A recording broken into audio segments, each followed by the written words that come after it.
and welcome to the very first episode and probably very last episode of my web show, conveniently named after yours truly.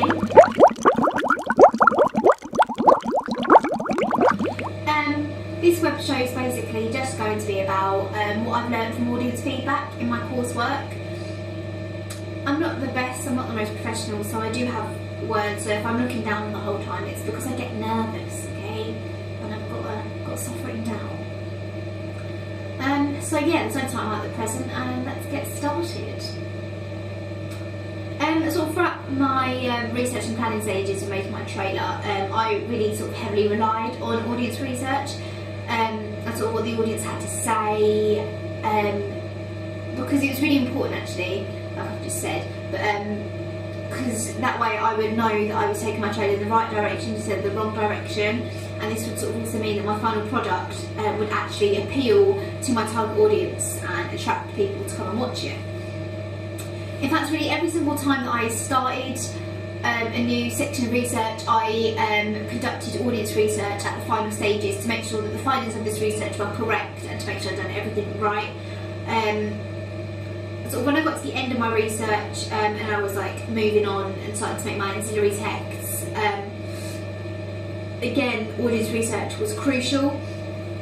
especially as I needed these ancillary texts to actually promote my product and attract the audience. So obviously it's really important what the audience actually thought of it, so if they didn't think it was good, then, you know, a bit awkward. When I was conducting this research though, I decided that instead of getting research after making them, so I did audience research obviously, but I also went slightly different and I got some audience feedback. This is so, it was sort of just to check that my products fulfilled their need and what I wanted them to do, and that yes, they filled their purposes within my target audience and whatnot. So sort of the way I gathered this feedback was very much similar to the way I gathered my audience research. I just sort of picked random people, asked them random questions and sort of threw it all together, and that was my feedback that I got. So for this feedback I did it twice, obviously for my poster and for my magazine front cover, and I picked 4 people. I think 3 were within my target audience and 1 was not in my target audience, she was a female. Yeah, so I selected 4 different people and asked them 3 different questions to sort of discover their feelings about my ancillary texts. These questions were what they liked about the product, what they didn't like, this is sort of what they didn't like / what they would improve, and if they felt that this product fulfilled its need and worked as what it was meant to be. From getting this final feedback, I was sort of able to discover if they liked them, you know, my final products, if they liked them. So yeah, but I sort of, I don't know how to say it, but the audience did like them basically. That's what I discovered from my research, and there was only a few sort of changes that they felt that they would sort of change and that they sort of didn't like about the products. There was only a few of them though, which is always good because there's always going to be some people who don't like things, and then there's always going to be people who do like them. So I'm sort of gonna like tell you what these changes were and what they liked about it really, just so you can sort of grasp the audience's feelings on my stuff. Let's just have a little look here. So yeah, basically I discovered, like I've said, that the audience sort of really liked the main aspects of both my ancillary texts, but there were sort of a few elements that they felt could be changed or improved slightly. These changes were sort of very different for each of the ancillary texts. So sort of for the magazine front cover, and the main improvement that was mentioned sort of quite frequently by the audience was that I could have made it sort of more obvious that my magazine was the main feature of my film was the main feature of this magazine. And the sort of the way that they all sort of unitedly said that I could do this was there's sort of a little banner across the bottom of my magazine front cover including like film names of like new films people should check out, and my film name was in that, and they felt that I could have sort of enlarged the font of my film name just slightly so that it stood out a lot more, because it sort of like blurred in with all the others, so you couldn't really tell that this was the main film. and this was sort of suggested by sort of most people that I sort of asked this question to, as they sort of felt that by doing this, the topic of the magazine would become, like I said, like a little more obvious to the audience and might attract them more, and people being sort of more aware of my film, so it would promote it a lot more. And sort of for my poster, the main issue that the audience had was that it was sort of the fact that they sort of felt that the font that I'd used for the name of my film, it could have sort of been made slightly bolder, slightly bigger, and sort of like out there more,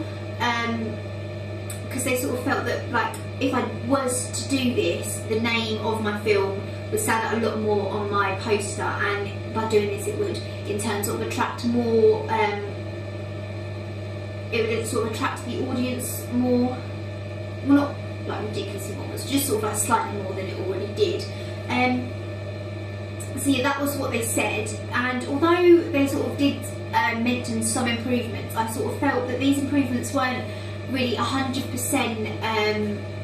necessary. I didn't think that by doing this, my poster and my magazine would become instantly amazing and A grade, so I actually did decide to do this improvement, as they weren't that major, and I felt I could get away with doing it, as sort of the overall, like, answers that I got said that they did all really like the poster and the magazine, and they did feel that it worked really well and they all looked really professional. So I feel that I probably could have made the changes, but even though, but then again, not making the changes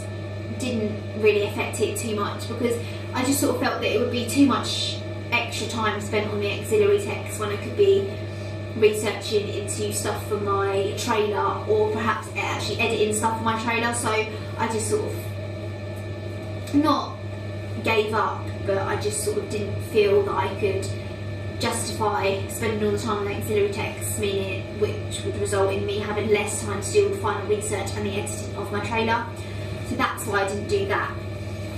But sort of overall, I feel that getting audience feedback is actually really important, because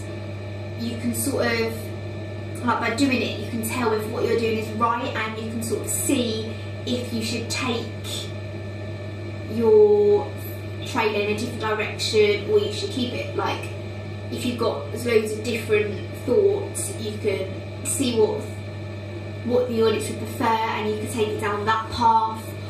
or you can steer it back from that path that you're going down because the audience didn't like it, and just head down the one you were going to go first, but, you know, decided against it. I'm not talking about paths, clearly. But yeah, audience feedback is really important, because the audience is the people who are going to be viewing your product at the end of the day. They're the ones you are making it for. They're the ones you want to attract. They're the ones who want to sort of evoke different emotions in, very posh, and sort of, yeah, they're the reason you're sort of doing what you're doing. And if they don't like it, then there's literally no point in you wasting your time spending however long you spend doing all the work, if it's going to be a complete and utter flop because no one likes it, because you haven't done audience research and got feedback on the research and stuff that you've done. So it is crucial, and also, not just the feedback side, but the audience research part as well is really helpful as well, because like I said, you can get opinions, you can sort of change the way your trailer's going, your film's going, and it sort of involves the audience a lot more. So if they've been involved in audience research for the film, they're more likely going to go and see the film because they thought, or maybe my idea's been put into that, or they'll be able to see elements of what they've said has been put into it, or elements of what they've said they didn't like has been taken out, but there's still sort of themes of it running through. So yeah, that's basically why I think it's really important. So yeah, this was a bit of a short episode for the first episode and for the last episode, but you never know, I might be coming back sometime soon. But yeah, so this has been me, my web show. This has been your time I've just taken up with you watching this film, but you know, don't judge me because I'm ill, just why I look like this and why I have a coat on indoors. But anyway, yes, have a lovely rest of your day, rest of your evening, rest of your morning, whatever time it is you're watching this, have a lovely rest of it. And I'll wait till you next time because it's the last episode, but it's been a lovely journey travelling along with you. Goodbye.